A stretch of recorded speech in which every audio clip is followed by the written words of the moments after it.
જય માતાજી ફ્રેન્ડ્સ, આપણે સવારે જે સેન્ડવિચ બનાવી હતી ગ્રીલ સેન્ડવિચ, એનો થોડોક માવો વધ્યો તો અત્યારે આપણે બ્રેડ પકોડા કરી દઈએ. તો સૌથી પહેલાં તો એનું ખીરું બનાવીને મૂકી દઈએ.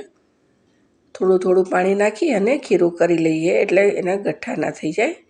સરસ મિક્સ કરતા જઈએ અને પાણી નાખતા જશું. અને થોડું પાતળું ખીરું કરવાનું, કેમ કે થોડી વાર રહેશે ને એટલી વારમાં જાડું થઈ જશે. જો આવું રાખવાનું છે ખીરું. તમે 10 મિનિટ મૂકી રાખો ને તો થોડું જાડું થઈ જાય. એમાં હવે અજમો નાખી દઈએ. સવારે ટોસ્ટરમાં જે ગ્રીલ સેન્ડવિચ કરી હતી બટેકાની ને વટાણાની, એનો જ માવો અત્યારે થોડોક હતો બ્રેડ પકોડા કરી નાખ્યા. હવે બ્રેડની ઉપર લગાવી દઈએ. એકદમ થોડોક જ હતો, તો આવી રીતે લગાવીને ઉપર બીજી બ્રેડ લગાવી દઈએ. આમાં મેં બટર કે કંઈ નથી લગાવ્યું, સિમ્પલ બ્રેડ ઉપર જ માવો લગાવી દીધો છે. તો ઉપર બીજી આપણે બ્રેડ મૂકી દઈએ અને એને કટ કરી લઈશું. આમ તો બધા 2 ભાગ જ કરતા હોય છે જે બજારમાં મળે છે, પણ દેખાવમાં પણ સારું લાગે ને જમતા પણ ફાવે, એટલે હું એના 4 પીસ કરું છું દર વખતે.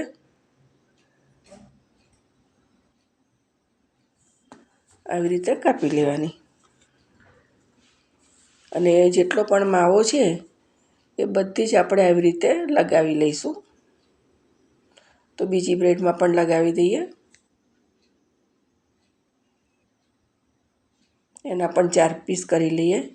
તો આટલી બ્રેડ મેં તૈયાર કરી છે અને તેલ પણ ગરમ કરવા મૂકી દીધું છે.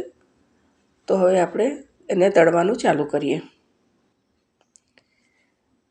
મેં તેલ થોડુંક જ લીધું છે, એટલે બે પીસ જ આપણે તળવાના છે, વધારે નહીં નાખીએ.